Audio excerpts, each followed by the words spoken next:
Hello बच्चों, पिछले video में हम लोगों ने देखा था कि किस तरह से फिजिकल चेंज होता है और केमिकल चेंज होता है। आज हम लोग उसी चेंज को लेकर के बात करने वाले हैं और टॉपिक है हमारा क्या, रस्टिंग ऑफ आयरन। क्या है?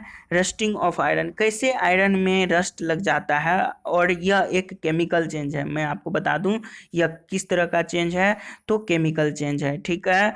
कहता है कि let us get back rusting. Rusting पर फिर से चलते हैं। इससे पहले भी हम लोग चर्चा कर चुके हैं रस्टिंग का। This is one change. यह एक चेंज है जो इफेक्ट करता है आयरन आर्टिकल को एंड स्लोली डिस्ट्रॉय कर देता है उसको, है ना।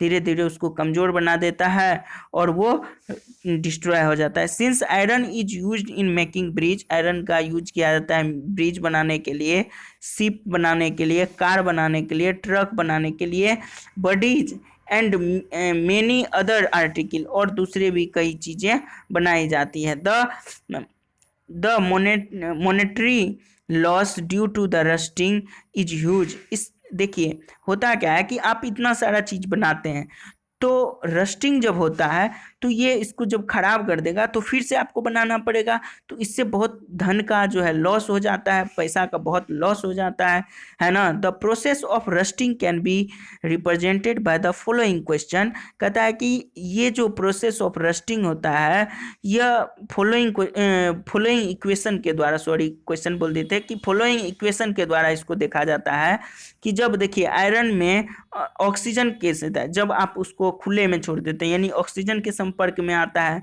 और वो क्या करता है, वाटर उस पर जब पड़ता है, वाटर, अब कहिएगा वाटर तो सर देते नहीं है फिर भी जंग लग जाता है, तो वो क्या करता है एयर मोलिकुल से अपना जो है एक्सेप्ट कर लेता है मॉइस्चर को। ठीक है। तब जा करके वो क्या बनाता है, Fe2O3। क्या बनाता है? Fe2O3, जिसको हम लोग क्या कहते हैं, फेरिक ऑक्साइड बोलते हैं। और ये रस्ट होता है। क्या होता है? रस्ट होता है। For rusting the presence of both oxygen और वाटर वेपर, वाटर और वेपर दोनों जोड़ी है तब जा करके ही रस्टिंग होता है। इनफैक्ट इफ, कहता है क्या कि if the content of the moisture is in air high, air में मॉइस्चर का कंटेंट बहुत ज़्यादा होता है, which means if it is more humid, अगर जब बहुत ज़्यादा ह्यूमिड होता है रस्टिंग बिकम फास्टर उस समय में। यानी अब आप अगर गर्मी की तुलना करें, ठंडी की तुलना करें, दोनों में देखें कि किस मौसम में ज़्यादा रस्टिंग की क्रिया होती है, तो आप देखेंगे कि ठंडे मौसम में ज़्यादा होती है, क्योंकि ठंडे मौसम में जो एयर का जो है मॉइस्चर ज़्यादा होता है इसलिए वो आसानी से एक्सेप्ट कर लेता है और मतलब वाटर को, है ना, फ्रॉम द एयर। और उसके पास तो Fe होता ही है और ऑक्सीजन के सहायता से और वाटर के सहायता से वो रस्टिंग कर लेता है। तो क्या बनाता है? Fe2O3 बनाता है ना। यही रस्ट कहलाता है। ठीक है। कहता है कि so that how do we prevent rusting. अब देखिए, अब ये बात आती है कि इतना जो ह्यूज लॉस हो जाता है, monetary loss due to the rusting, we हम लोग क्या करते हैं, we suffer huge monetary loss. हम लोग क्या करते हैं, ह्यूज मॉनेटरी लॉस से सफ़र करते हैं। तो इसको प्रिवेंट कैसे किया जाए? तो जैसे ही आप देखते होंगे अपने घर में ग्रिल लोहा का बना होता है और आयरन का बना होता है, उस पर पेंट कर देते हैं। तो पेंट करने से क्या होता है कि वो जो कनेक्शन होता है एयर के साथ, एयर के साथ जो आयरन का कनेक्शन होता है वो क्या हो जाता है, ब्रेक हो जाता है और इससे आपका क्या हो जाता है, वो रस्ट नहीं हो पाता है। कहता है prevent iron article from coming contact with the oxygen.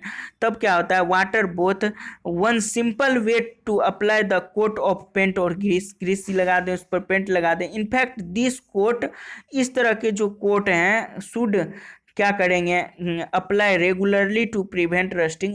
Rusting को बचाने के लिए आपको रेगुलरली करना पड़ेगा, है ना। Another way to deposit a layer, और दूसरा जो है कि उस पर जो लेयर डालें ऑफ द मेट, किस तरह का, कहता है मेटल लाइक क्रोमियम, क्रोमियम का, जिंक और आयरन, क्रोमियम का हो, जिंक का हो, आयरन का हो, है ना। कहता है इस तरह के लेयर आप अगर उस पर चढ़ा देते हैं तब उस पर जिंक का लेयर चढ़ा सकते हैं, क्रोमियम का चढ़ा सकते हैं, तब जा करके रस्टिंग नहीं होगा, है ना।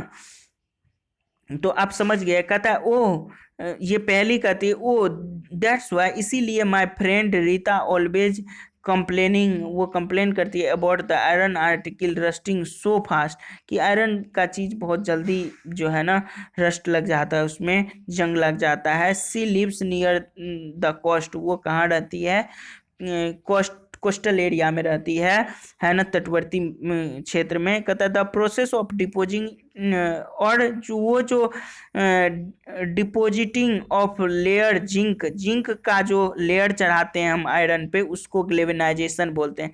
अब क्वेश्चन आपसे पूछता है इस तरह से कि व्हाट इज ग्लेवेनाइजेशन, तो आप क्या लिखिएगा, the process of depositing a layer of zinc on the iron article is called, क्या कहेंगे, ग्लेवेनाइजेशन कहेंगे। क्या आप कहेंगे, ग्लेवेनाइजेशन। द आयरन पाइप, जो आयरन पाइप हम लोग यूज करते हैं होम में आवर वाटर कैरी के लिए, वो क्या होता है, ग्लेवेनाइज्ड होता है टू प्रिवेंट रस्टिंग, ताकि उसमें क्या हो, रस्टिंग ना लगे, उसको ग्लेवेनाइज्ड कर दिया जाता है।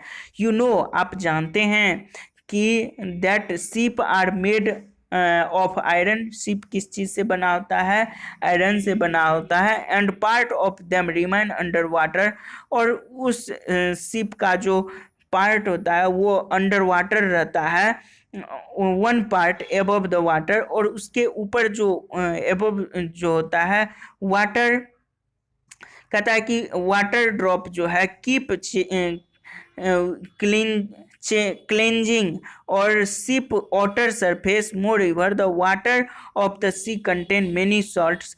देखिए वाटर में जो है बहुत सारे सॉल्ट होते हैं। The salt water make the process of rust formation faster, और साल्ट तो और भी इंक्रीज कर देता है उसके जंग लगने के प्रोसेस को, ठीक है, रस्ट लगने के प्रोसेस को। इसीलिए ship suffer a lot of damage, इसीलिए जो शिप है इसमें बहुत जल्दी जंग लगता है। इन स्पाइट ऑफ बीइंग, इसीलिए जो है कहता है कि stainless steel is made by mixing iron, इसीलिए उसमें क्या किया जाता है, स्टेनलेस आयरन मिक्स किया जाता है, ताकि स्टेनलेस स्टील मिक्स किया जाता है आयरन के साथ, ताकि जो है मेटल लाइक क्रोमियम और nickel manganese does not rust it, ताकि उसको उसको रस्ट नहीं कर सके और कमज़ोर नहीं कर सके, या उस पर पेंट कर दिया जाता है, एक यही तरीका है।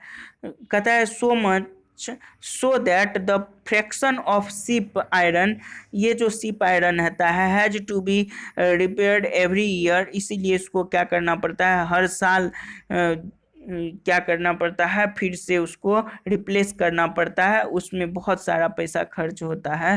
पूरे वर्ल्ड का बात करते हैं, पूरे वर्ल्ड को, है ना। अब बात करते हैं क्रिस्टलाइजेशन की, किस चीज़ की बात करते हैं, क्रिस्टलाइजेशन की। कहता है इन चैप्टर 6 में, क्लास 6 में, you have learn that the salt can be obtained by the evaporation of the sea water. आपने सीखा था कि साल्ट कैसे बनाया जाता है, इवोपरेशन किया जाता है, इवोपरेट किया जाता है किस चीज़ को, सी वाटर को।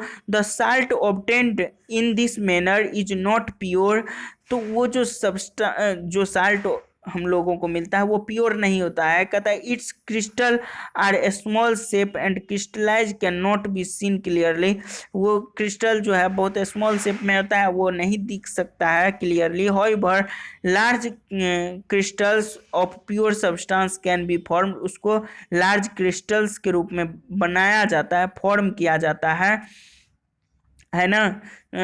अब देखिए कहता है solution the process called crystallisation, और ये जो प्रोसेस होता है इसी को क्या कहते हैं, क्रिस्टल के रूप में जो तैयार किया जाता है इसी को क्रिस्टलाइजेशन कहते हैं। क्या कहते हैं, crystallisation. It is example of physical change. अब देखिए क्रिस्टलाइजेशन की बात करें, ये एक फिजिकल चेंज का उदाहरण है ना।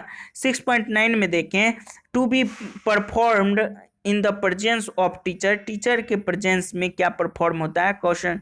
कहता है ये ध्यान रखने वाली बात है, आपको क्वेश्चन है कि use only dilute sulphuric acid, कहता है डाइल्यूट सल्फ्यूरिक का यूज करें। Be careful while boiling water, जब आप वाटर को बॉयल कर रहे हैं तो आप उसके लिए केयरफुल रहें, आपका हाथ न जले, है ना। कहता है take cup cup full of water, water 1 cup आप वाटर ले लें in a beaker and add few drops of dilute sulphuric acid, उसमें HCl मिलाए, हीट द वाटर, उसके बाद हीट करें वाटर को।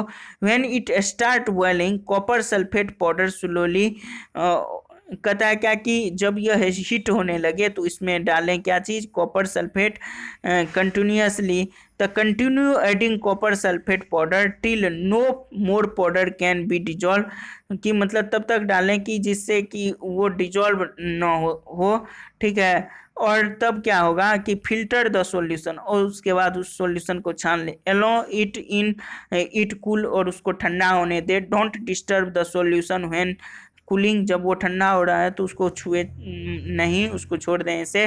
Look at the solution after some time, कुछ देर बाद उस सॉल्यूशन को अगर आप देखेंगे, can you see the crystal copper sulphate, आपको जो मिलेगा क्रिस्टल कॉपर सल्फेट मिलेगा, है ना। If not wait for some more time, अगर आप कुछ और देर उसका छोड़ देते हैं और तब देखते हैं तो वो देखिए इस तरह का आपको दिखेगा, क्रिस्टल क्रिस्टल जो है दिखेगा, इसमें तो नहीं दिख रहा है उतना। कहता है have you learned about the, आपने फिजिकल प्रॉपर्टीज और केमिकल प्रॉपर्टीज के बारे में सीख लिया, ट्राई टू आइडेंटिफाई, तो चलिए आइडेंटिफाई करते हैं, उसको आइडेंटिफाई करके देखिएगा कि क्या कौन सा जो है फिजिकल है, कौन सा केमिकल है। अब आप अपनी सराउंडिंग्स में नज़र घुमाइए और देखिए कि कौन सा चेंज फिजिकल चेंज है, कौन सा केमिकल चेंज है, ठीक है। तो अब हो गया, ये चैप्टर खत्म हो गया, आप देख लिए ये सारे चीज़ जो हम पढ़ा दिए, chemical change, chemical reaction, crystallisation, galvanisation, physical change, rusting. अब आप बताइए कि क्या कागज़ जो है, कागज़ को आप जलाते हैं तो ये फिजिकल चेंज हुआ कि केमिकल चेंज हुआ, बताइए। हाँ, वो केमिकल चेंज होता है। अब लगता है आपको चैप्टर पूरा समझ में आ गया। Thank you for watching. If you like my video please share with your friend so that they can also take advantage of it. Thanks for watching. Thanks a lot.